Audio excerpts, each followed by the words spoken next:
I think really the key unmet need is to stop or slow down that effect. And in the past, I think companies have been very successful in developing anti-inflammatory drugs, which stop relapses.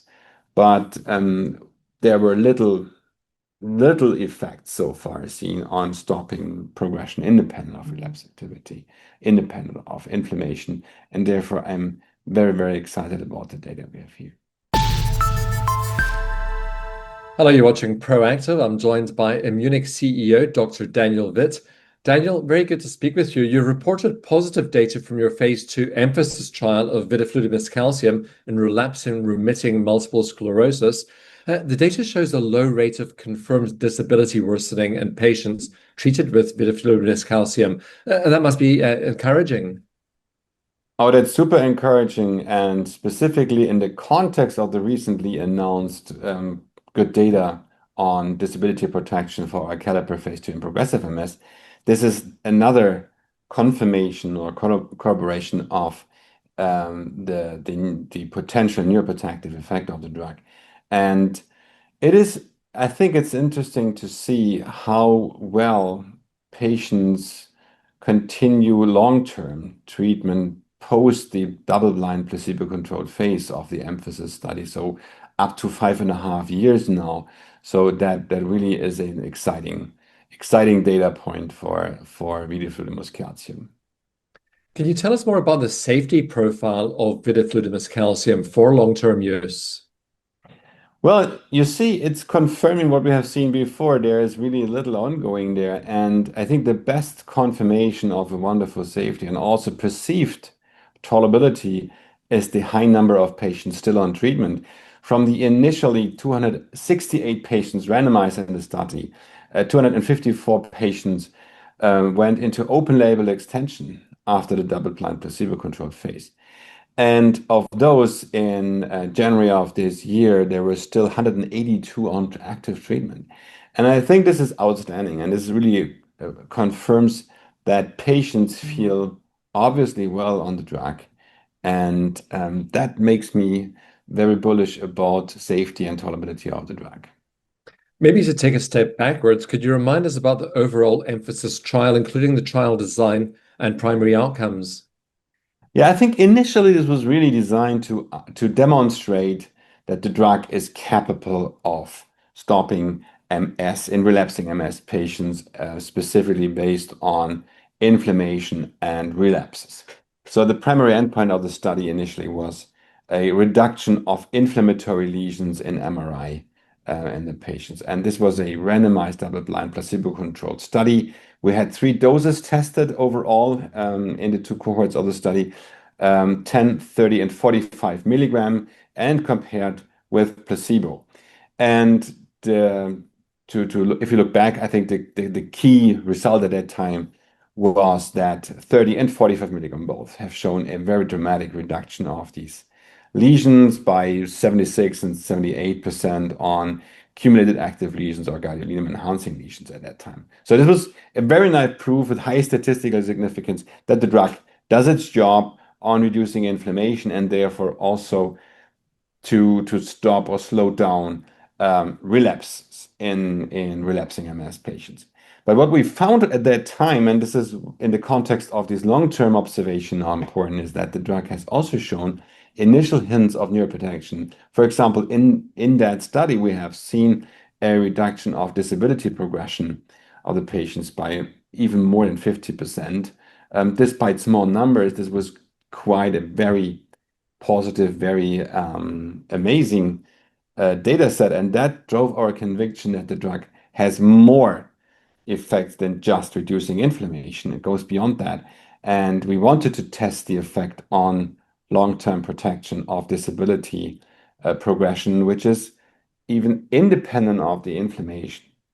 And now, and coming back to our news here, we have shown that on the one hand in the CALLIPER study.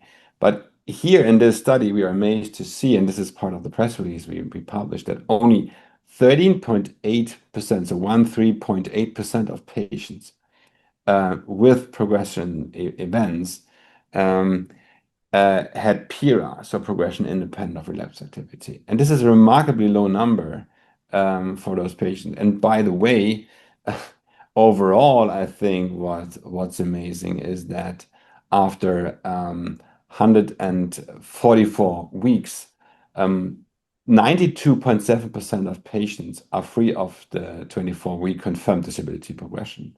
So among all these patients, disability progression is very rare.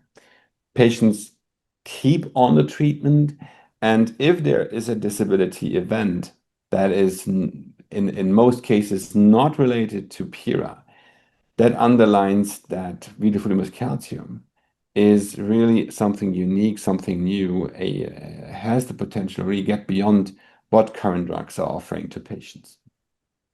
Why is the confirmed disability worsening, or CDW, important for MS patients? And what does this mean for the overall development program? Well, this is maybe the elephant in the room for the patients. It's if you get diagnosed with multiple sclerosis, regardless if it's relapsing or primary progressive MS initially, the biggest fear is that patients lose their independence over time. And the quantitative assessment of that is the so-called EDSS score, or disability score. And patients can worsen from a stage of 1 to 10 over time once they're diagnosed with multiple sclerosis. And I think really the key unmet need is to stop or slow down that effect. And in the past, I think companies have been very successful in developing anti-inflammatory drugs, which stop relapses. But there were little effects so far seen on stopping progression independent of relapse activity, independent of inflammation. And therefore, I'm very, very excited about the data we have here. Daniel, can you take us through the next steps for vidofludimus calcium in MS? Yeah, as most people may heard already, we based on the EMPhASIS original data, we decided to test it in a phase 3 study or 2 phase 3 studies in relapsing MS to confirm the data in a big cohort and to qualify for approval of the drug. So the ENSURE studies are ongoing. They have recently been completely enrolled. So 1,100 and 1,122 patients in ENSURE 1 and ENSURE 2 studies recruited.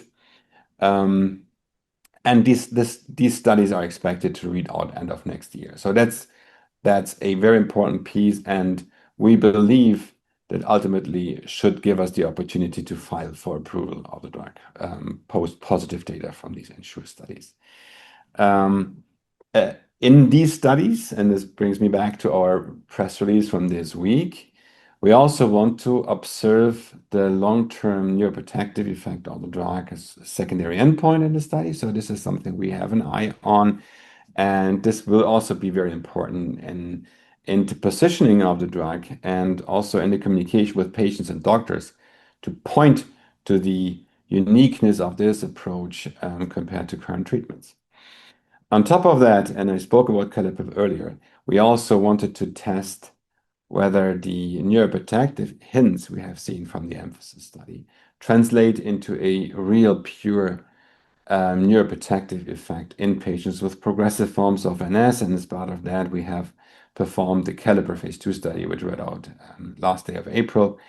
And in that study, we have confirmed more or less in a pretty impressive way that patients treated with 45 milligrams of vidofludimus calcium have a very substantial lower rate of disability worsening compared to the placebo-treated patients. And to remind everybody, we had a 24% reduction in the overall CALLIPER study numerically with a CDW 24-week confirmed disability worsening.